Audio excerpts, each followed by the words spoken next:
여기 있는 그림이 좀 많은 것들을 뭐 보여주는 것 같지만, 예. 그러니까 간단하게 얘기하면 이제 그 음파의 길이라고 하는 웨이브랭스라는 거를 표현하는 개념인데, 예. 이제 웨이브랭스와 뭐 프리퀀시와 피치와의 관계 뭐 이런 것들이죠. 예. 그래서 위에 보면 빨간색 이 음파는 보시다시피 이 한 번 반복이 되는 이 길이가 굉장히 짧으네요. 짧고, 예. 이 파란색으로 되어 있는 건 굉장히 길죠. 예. 그럼 저거는 프리퀀시의 문제군요. 예, 그러니까 예. 빨간색은 프리퀀시가 굉장히 높고 음. 아래는 프리퀀시가 음. 낮고 단위 시간당 얼마나 빨리 진동을 하는가. 올라갔다 내려오느냐가 그렇죠. 반복이 이제 되느냐. 주파수 프리퀀시의 네. 문제다라는 거죠. 그러면 프리퀀시에 반대되는 개념이 웨이브랭스인데, 예. 반복이 빨리빨리 된다는 얘기는 이 하나의 파형이 짧다는 얘기죠. 예.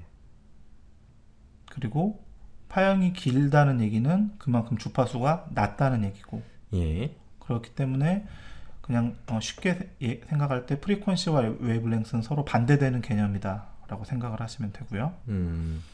왜 이해가 좀 잘 안 가는데 짧다. 그러면 지금 프리퀀시만 얘기한 거 아닌가요? 웨이브랭스는 어떤 개념이죠?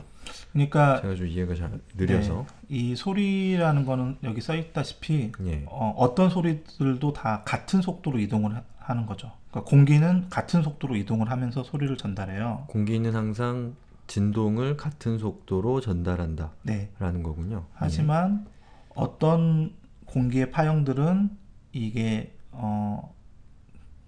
그러니까 사실은 같은 속도인데 어떻게 빨리 움직이고 빨리 올라갔다 빨리 내려가느냐, 말이 안 되는, 그러니까 서로 말이 안 되는 개념들이잖아요. 왜냐하면 속도가 동일하다 그랬는데 뭐 어떻게 빨리 올라갔다 내려갔다 하느냐. 그러니까 진행하는 속도는 같지만 예. 얘들이 진행하면서 위로 올라갔다 내려갔다 하는 속도가 다르다는 건 아닌가요? 네. 그렇지만 예. 그러니까 이게, 그러니까 한 곳에서, 그러니까 소리를 내는 곳에서 소리를 듣는 곳까지 이동하는 속도는 똑같으나 이 위아래로 움직이는 속도만 다르다는 거죠. 예, 그렇죠. 예. 그게 이제 프리퀀시고. 네. 그러면 웨이브랭스는 어떤 거죠? 그러니까 웨이브랭스는 이제 모든 소리들은, 사실 순수한 소리들은 이 음파가 이제 하나의 사이클을 가지고 있는데, 예. 예를 들자면 여기서부터 제일 아래, 그러니까 제일 레어팩션이 일어난 곳에서부터 컴프레션이 일어나서 다시 그 다음 레어팩션 이전까지, 예. 여기를 보통 하나의 사이클이라 그러는데 예. 이게 바로 하나의 웨이브랭스가 되는 거죠. 예. 그렇기 때문에 이게 빨리 이렇게 자주 올라갔다 내려갔다 한다는 얘기는 그만큼 웨이브랭스가, 그러니까 즉 웨이브랭스와 프리퀀시는 그렇게 연결되어 있군요. 네, 그래서 그 웨이브랭스가 프리퀀시를 구성하고 있는 개념이라고 볼 수 있겠네요. 서로 어떻게 보면 같은 표현을 다른 말로 아, 하는 거죠. 같은 개념을 다른 표현으로. 이거 좀 헷갈리네요, 저는. 네. 그러니까 예. 사실은 그래서 보통의 그런 사운드 관련 어떤 뭐 어플리케이션을 사용하거나 뭐 그런 거 할 때 예. 웨이브랭스라는 개념은, 그러니까 사용을 대부분 하지 않고 예. 이제 프리퀀시라는 개념 하나로 이제 통칭을 하지만, 예. 이제 실제로 파형이라는 거는 어떤 완결된 이 사이클이 있다는 거를 설명을 해드리기 위해서 웨이브랭스라는 개념이 사실은 있다라고 이제 설명을 드린 거죠. 알겠습니다. 네.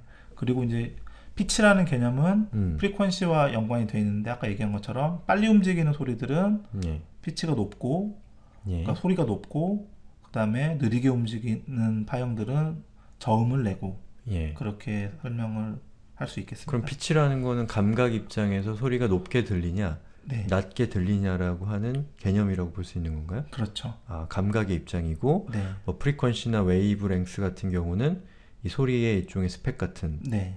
거군요. 네. 알겠습니다. 예. 그리고 그래서 이게 서로 그러니까 반대되는 개념이라고 생각할 수 있기 때문에 예. 이 파장하고, 그러니까 파장은 웨이브랭스고, 웨이브랭스와 진동수를 진동수는 프리퀀시고, 그걸 곱하면 대부분 1에 1이 나오는 거죠. 왜냐면 서로 반대되는, 그러니까 개념이기 때문에. 예. 그렇지만 네. 서로 완전히 그 같이 다니는 개념이기도 하고 반대되는 개념이기도 하고. 그렇죠, 그렇죠. 그러니까 1초에 10번 움직였다는 얘기는 1초에 10개가 들어있다는 얘기랑 같은 얘기인 거죠. 그렇군요. 그렇기 때문에 웨이블랭스는 10개가 들어있는 거고, 예. 10개가 1초를 채우려면 10번 움직여야 된다. 그렇기 때문에 프리퀀시는 10Hz가 되는 거고, 그렇게 생각할 수 있는 그렇군요. 거죠. 그러니까 이 프리퀀시 진동수는 단위 시간 동안 몇 번 떨리냐는 건데, 예. 이 파장이라는 것은 그 몇 번 떨리는 거냐에서의 하나씩을 파장이라고 하는 거군요. 그렇죠.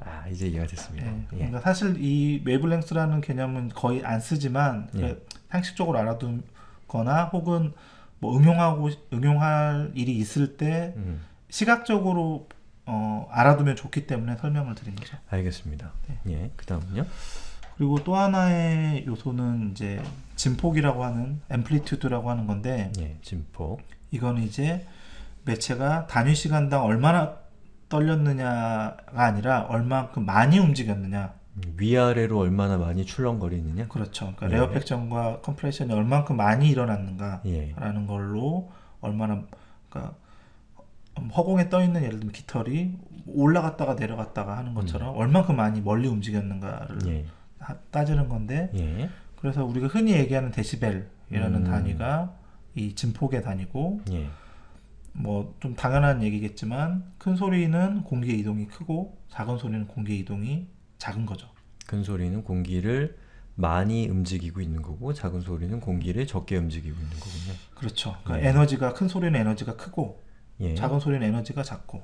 이거 뭐 구분해 보니까 굉장히 흥미로운 결과가 나오는데, 결국에 소리라고 하는 거, 우리가 지각 인지하는 소리라고 하는 거는 이 높으냐 낮으냐라고 하는 옥타브가 있는 거고, 또 그 소리가 그 크게 볼륨에 해당되는 그 큰 소리와 작은 소리로 구분할 수가 있겠네요. 그렇죠. 그런 일종의 그런 관계가 있군요.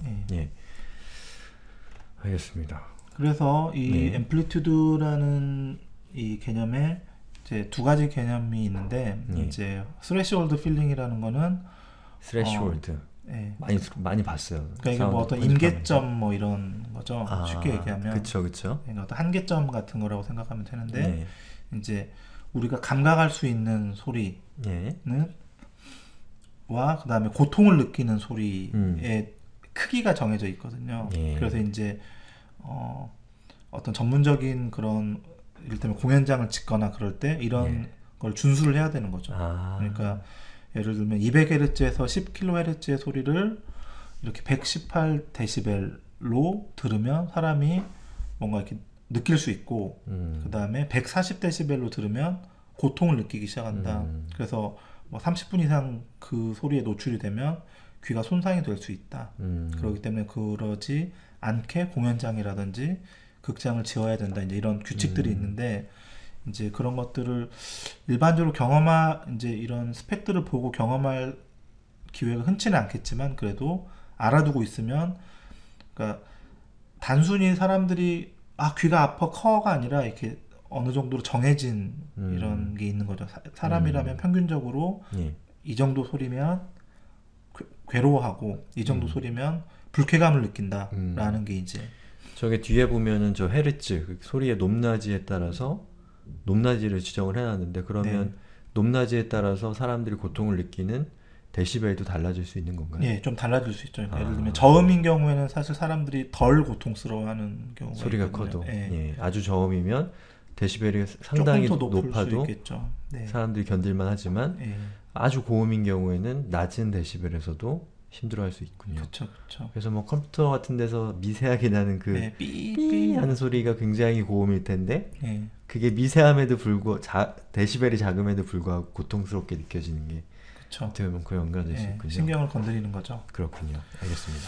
그래서 데시벨이라는 단위가 이제 사실 굉장히 여러 가지 단위가, 데시벨이라는 단위라고는 하지만 굉장히 여러 가지 또 갈래가 있어요. 그래서 하나 설명을 하기에는 좀 굉장히 설명이 길어지니까 그러기보다는 두 가지만 설명을 드리면, dBSPL이라고 해서 dB 사운드 프레셔 레벨이라는 거는 어떤 자연의 소리, 아날로그 소리를 측정하는 그런 기준으로 생각을 하시면 되고, 예. dBFS라는 거는 이제 풀 스케일이라는 건데, 이거는 디지털 기기에서 사용을 하는 단위라고 생각을 하시면 돼요. 어떻게 보면은 저 풀스케일이 더 많은 레인지를 담고 있는 거라 볼 수 있는 건가요? 다른 레인지인가요? 그러니까 서로 단위가 다를 뿐이에요. 아. 그러니까 예를 들자면 dBFS의 특징은 제일 큰 소리가 0dB이에요. 그리고 마이너스 데시벨밖에 없어요.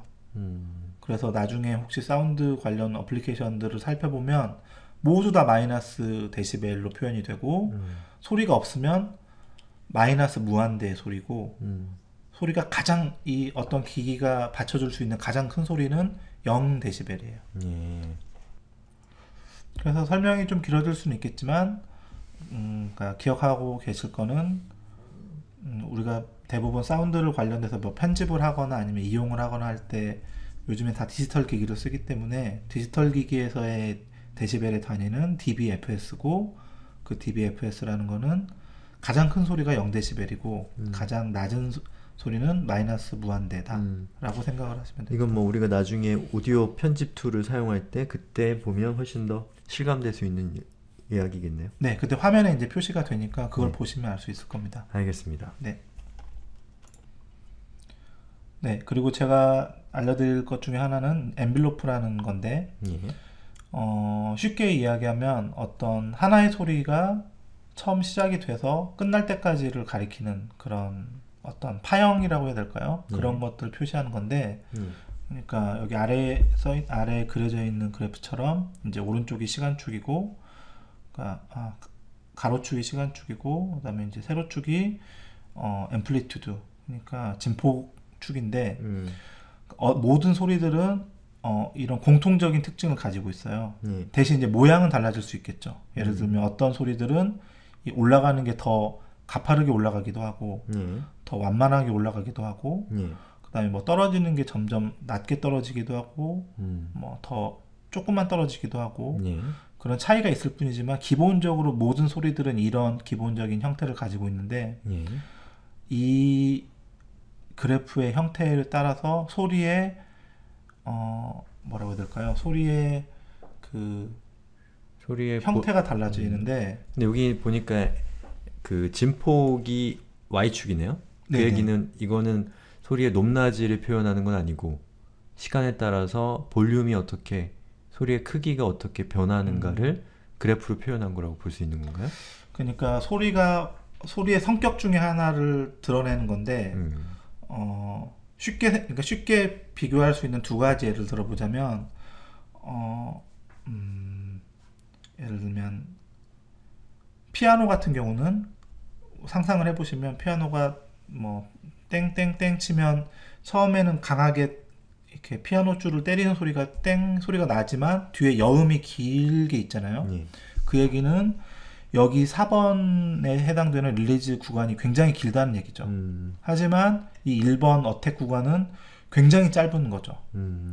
하지만 그와 반대될 수 있는 예를 들면 뭐 바이올린을 켠다.